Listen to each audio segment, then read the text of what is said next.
All right, breaking news. Yes, the BNL, yes, the Biafra Nations League has captured a strategic oil installation as Nigerian government scrambles. All right, good morning, people. Good afternoon, good evening to each and every one of you. Welcome back to Expose News TV. Yes, my people, always here to give you live updates on how things they be.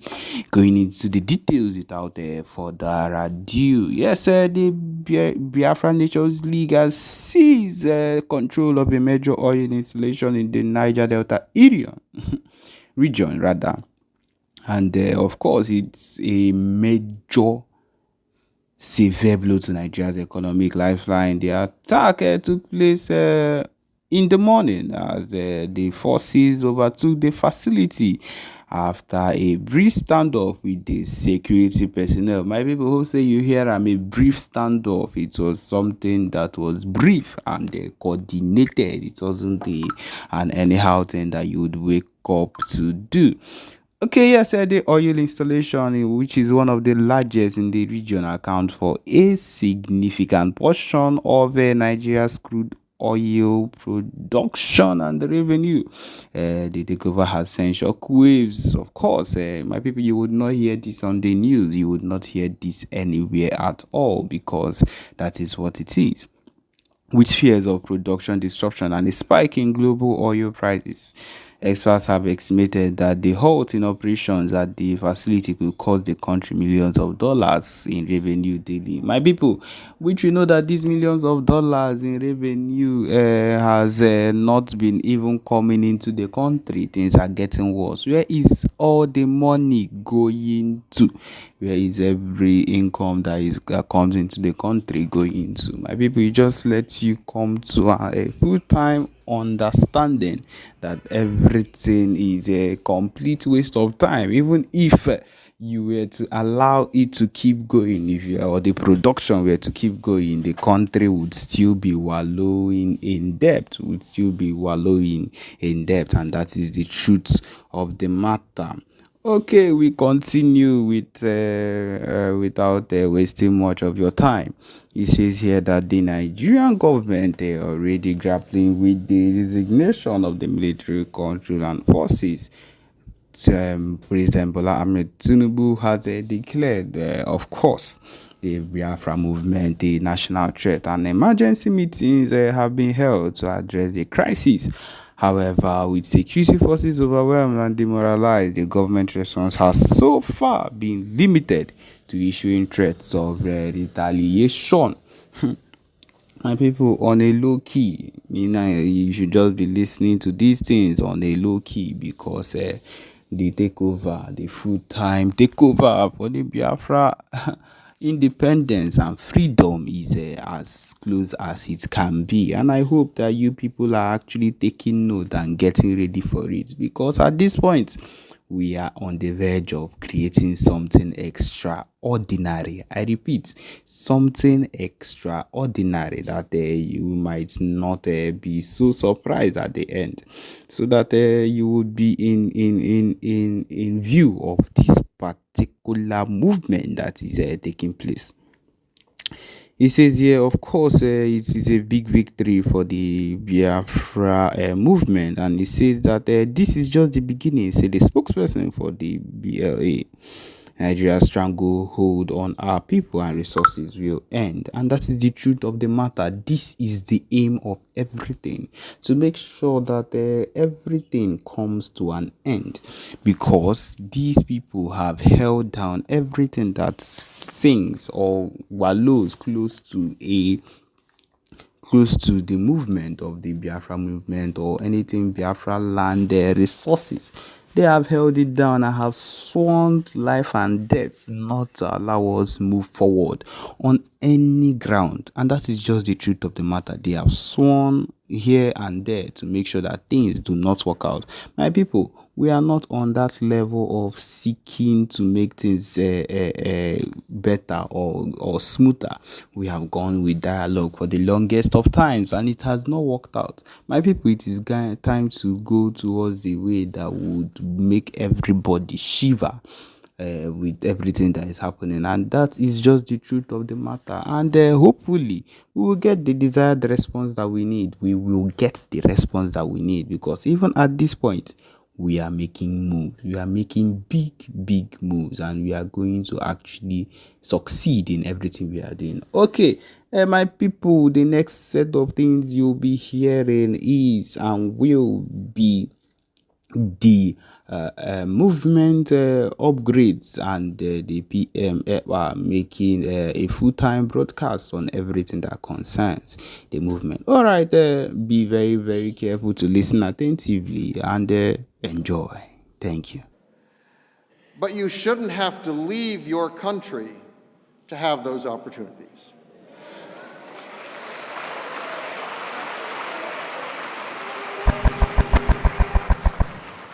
To me, that is the great tragedy that we see in Nigeria today, and for Biafrans, is the belief that to be fully protected and have full opportunity, that they must leave and go somewhere else. Now, you are enriching countries around the world, and that, I think, is wonderful, bringing knowledge of Nigeria, of Biafra, of Africa to Finland, to Europe, and to America.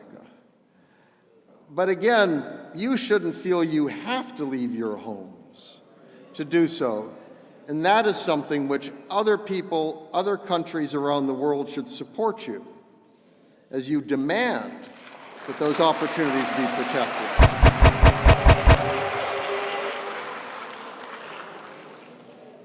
And we all know the problems that have occurred in Africa, in Nigeria. I don't have to go through them, you have lived them.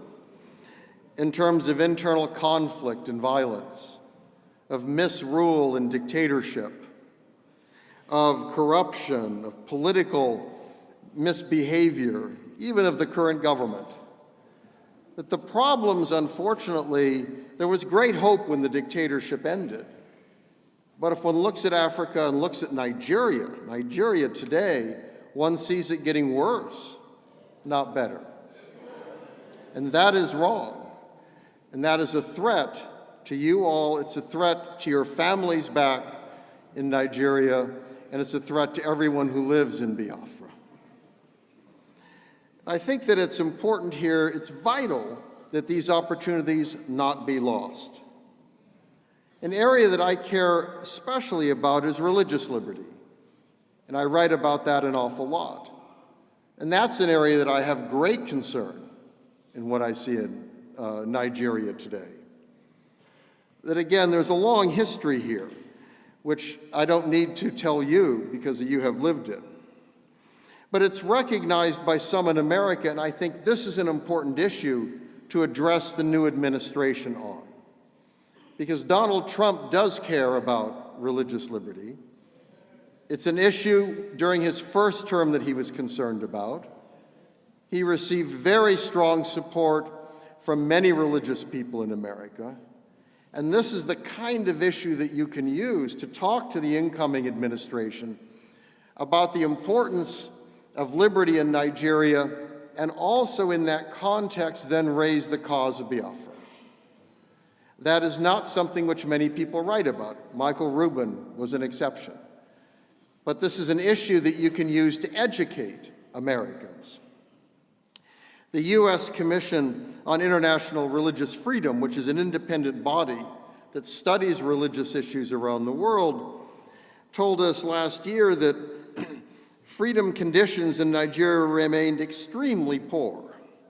Violence across Nigeria impacted freedom of religion or belief as the government failed to prevent attacks against faith-based organizations and worshipers, with some accusing it of actually fomenting those attacks. So this is recognized. This is recognized in Washington. And of course, these kinds of attacks harm all Nigerians, everywhere in the country. But the attacks have been particularly focused on Christians.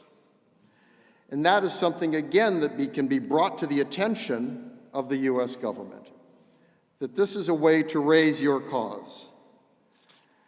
The challenge, I have to tell you, is Today in Washington, every interest group and everyone is lined up hoping to get the attention of the new president who comes into office. So this will not be easy. So it's very important to find causes that this president and those around him care about. Now, I think that is going to be the biggest challenge for you all. It was obvious the Biden administration was not particularly concerned about these issues. Unfortunately, I wish it had been. I personally and my institute try to stay nonpartisan. We want to speak to anyone who we can in Washington about policy and engage anyone who's willing to talk to us. But looking at the record of the Biden administration, it was far too willing to deal with the established government and seemed unconcerned about fundamental liberties like religious liberty, and was prepared to dismiss attacks on Christians throughout the country as being part of rural disputes and climate change and other things, when in fact we can understand the deep roots of religion that those attacks reflected, and the fact that there were virulent terrorist groups active in Nigeria, where at times the government and government security forces have seemed as willing to attack the citizens of Nigeria as to protect them from those terrorist threats. So this, I think, is an important issue to bring forward.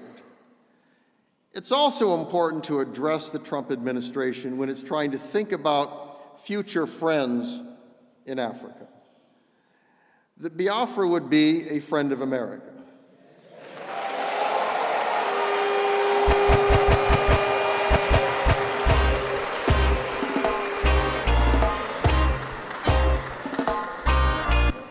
And you are certainly making that case, and you need to ask those you know in America to make that case in America as well. Because again, Donald Trump is, shall we say, a very unique person. That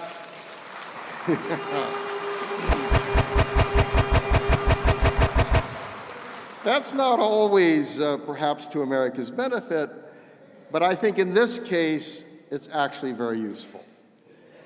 Because Donald Trump is willing to break with the status quo.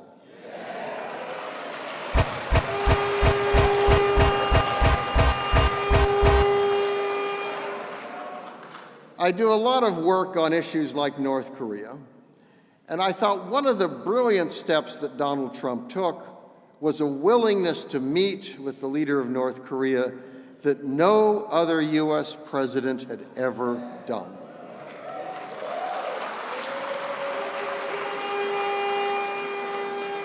So that is something that you can appeal to him on, that perhaps he could meet with the leader of Biafra.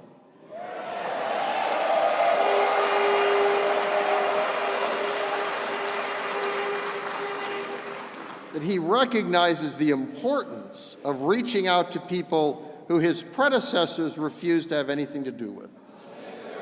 Donald Trump, maybe there is an opportunity. And I also think those around him, many of those who are coming in, share that willingness to challenge the status quo. And that is what you suffer from. And I will admit, when I first heard about what you were doing, I'm old enough, unfortunately, to remember the terrible war. I was young, but I still remember pictures on TV and pictures of starving children, the horrors that happened with that. And you all know that. I suspect almost all of you had people who suffered in that, friends and family who died and suffered, the horrors of that, which can never be repeated. But what the status quo in Washington then is we don't talk about such things, right? We put them away in a closet somewhere, and we say that issue's finished, nothing to be done, please don't bother us, we have other things to do. And when you sit in Washington, I have to tell you, it's very tempting to it's kind of the ultimate imperial city, where American policymakers view themselves as kind of on top, and their job is to speak to the world and deliver their judgment. Now, I am not going to tell you what to do. I'm not going to tell Nigerians or Africans what to do. I do not live your experience. I do not go through your experience. I have not suffered what you have suffered. I have not had the frustrations that you have had. So the last thing I would ever do is to try to tell you, as if I know better than you, what you should do.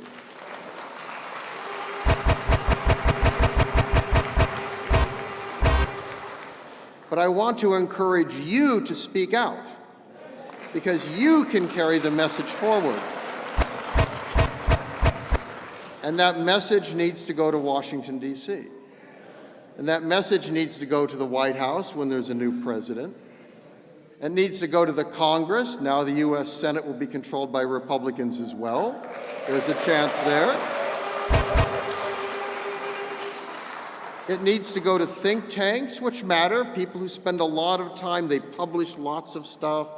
You know, they spend a lot of time thinking in theory, in meeting, but they need to hear your message, because today it's not a message that anyone really wants to talk about. But I think if you can get attention of the president, get attention of other leaders, this is an opportunity. And I want to encourage all of you, you have a cause that is just, a cause that is important. It is a cause that is compelling. And I think then nestle that within the larger argument.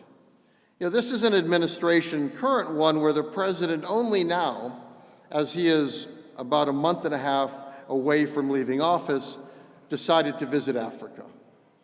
That apparently he looked at a map one day and said, oh, I guess I wasn't there. Now, we need, with the new administration, a president who comes in and says, I should go to Africa. I need to look at Africa. I need to understand Africa. And a good place for him to start is Nigeria.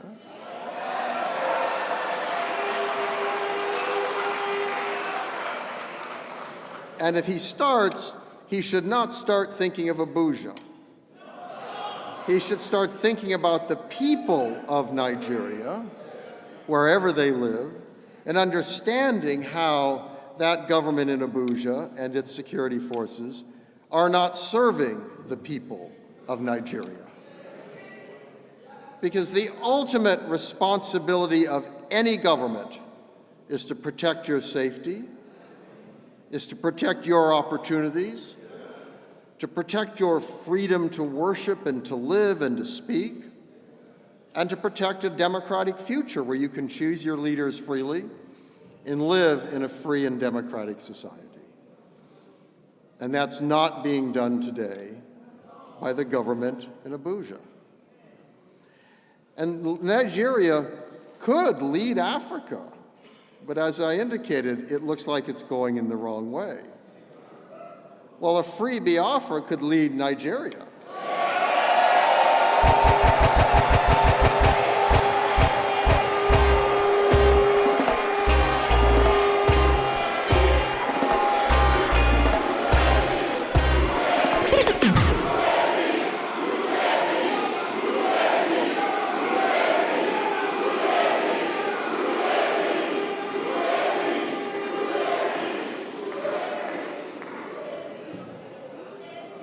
So I want you to encourage, take that message to Washington, that listening to you is an opportunity for the United States to help improve Africa and help Africa lead the world.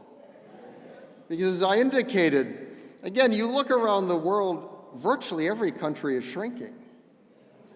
I mean, one can look at Europe, and much of Europe could theoretically disappear. I mean, the estimates on fertility rates, it's extraordinary. Even at China, by the end of the century, people talk about a China being maybe 400 million people rather than 1.4 billion. Africa continues to have vitality. Africa continues to have life, and for the future can show the way. And that is a very good reason for the United States to have a president start with a visit to Africa, not end with a visit to Africa. To turn it around and say, I'm starting with the future. I'm starting with the possibilities.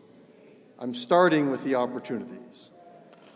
And again, a good place to start, if that's your policy, is Biafra.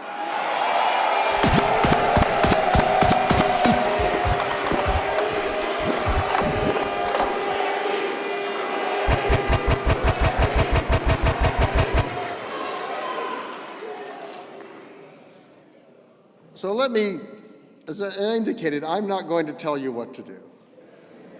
But it looks to me like you know what you want to do.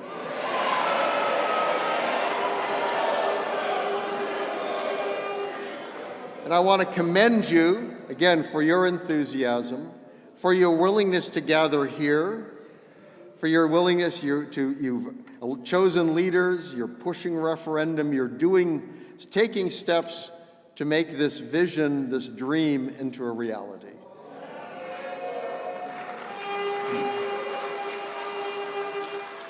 And I just want to encourage you on that journey. This is your journey, not mine. It's not Donald Trump's journey. It's not an America's journey. Unfortunately, the United States has pushed a lot of people on journeys that didn't work out. But if you start on the journey and you are making the journey happen, then you can come to America and say, help us.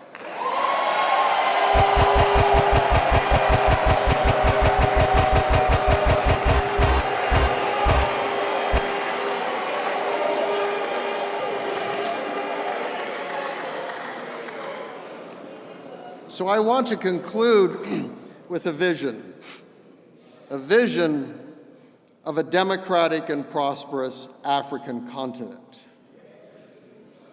a democratic and prosperous Nigeria, and a democratic and prosperous Biafra.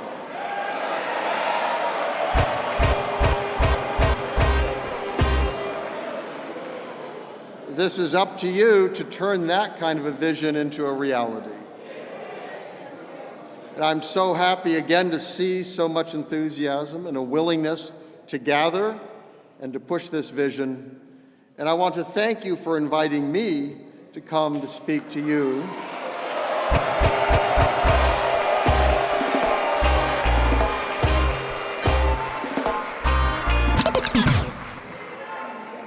Because I have to tell you, as someone who's been involved in American politics for a very long time, and has grown a little tired and a little cynical about American politics, I find this energizing and for me to go back to America.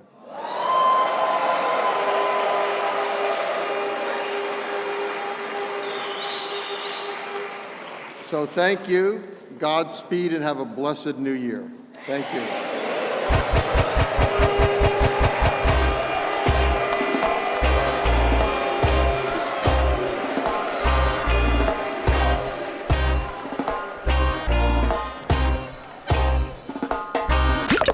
Yeah, that was a surprise. They said that we could not make it. You are not going to reach anywhere. They have the weapons. They have the power. They can do anything, and you can't use anything. You can't even use your brain. But this was a surprise. Somebody make some noise for the surprise. Yeah. That make me to remind myself of Biafra and us all here. Biafra is an element of surprise. Biafra is a shining light. Biafra is an element of surprise. Biafra is a shining light.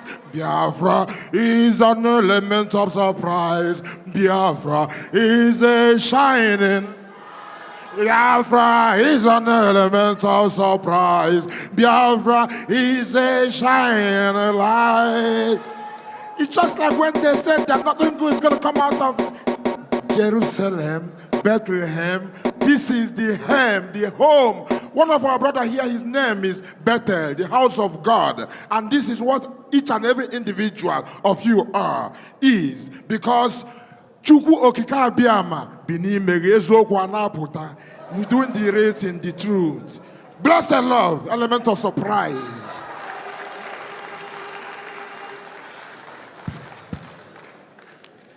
All hail Biafra! All hail Biafra! Biafrans, another hands of applause for Mr. Dodd.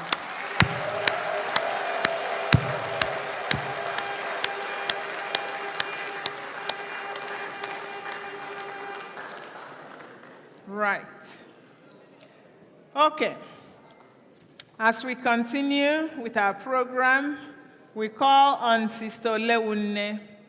She will tell us what the group of sisters are doing to help Biafrans back home. Sister Olewunne.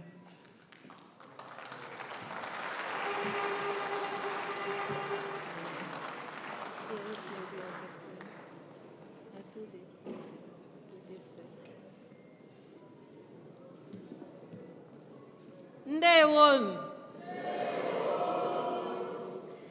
My fellow Biafrans, distinguished guests, friends of Biafra, permit me to stand on the existing protocol. Today we gather here not just to recount the past, but to chart a new course towards a future filled with hope and self-determination. We stand on the shoulders of giants with history that stretches back centuries, encompassing triumphs, tragedies, sacrifice, blood, and an unyielding spirit of resilience. This speech is a tribute to the journey of our people, the Biafra people. From the depths of slavery to the emergence of the United States of Biafra, USB. It is a call to remember, to honor, and to forge ahead. The dark abyss of slavery. Our story begins in the heart of Igbo land, where our ancestors live in thriving communities, rich with culture, tradition, and a deep sense of kinship.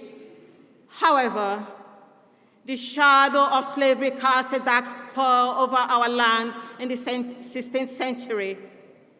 The transatlantic slave trade forcibly uprooted countless Biafran men, women, and children from their homes, ships them across the Atlantic to endure unimaginable horror in foreign lands.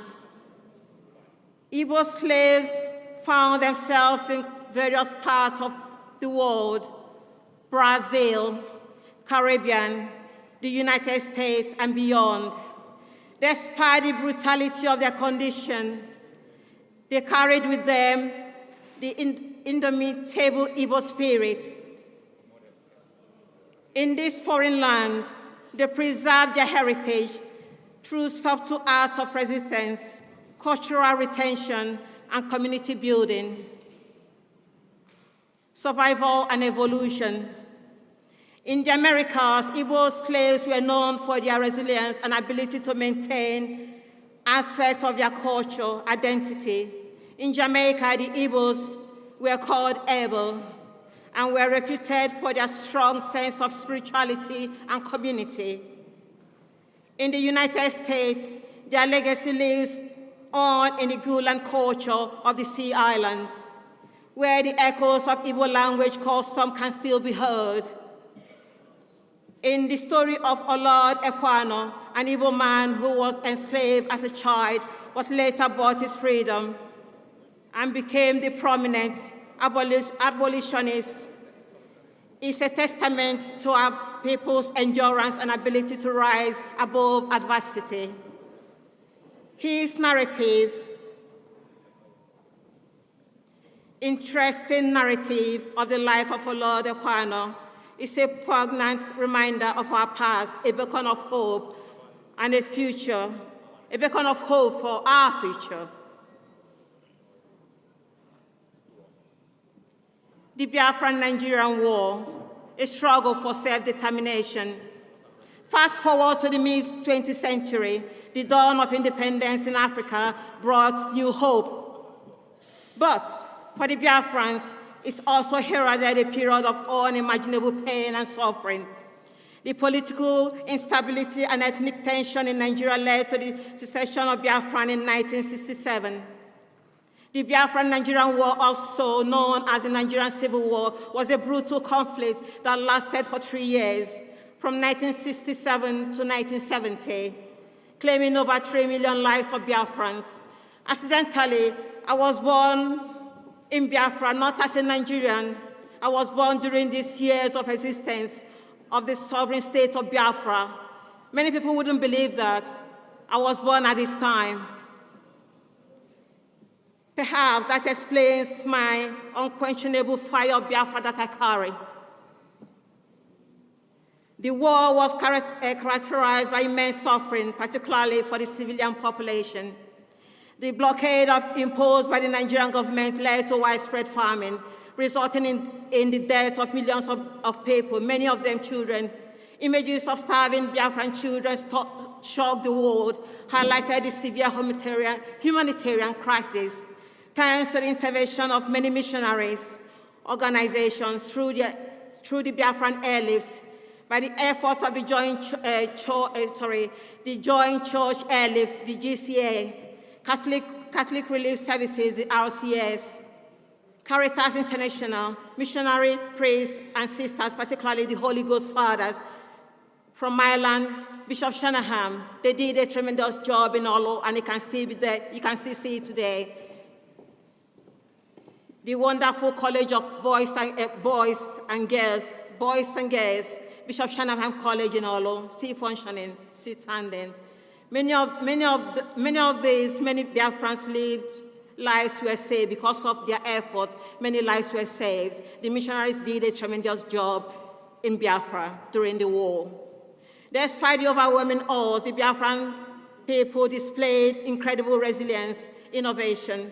During and even after the war, Biafrans were stripped of everything they owned in the same Nigeria. They were integrated back into, regardless of your possession, network, or your bank balance.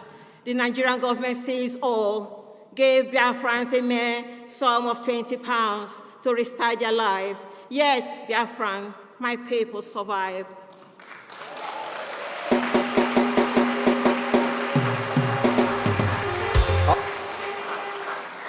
They thrive till this day, but the pains of oppression and injustice remain ingrained in our hearts.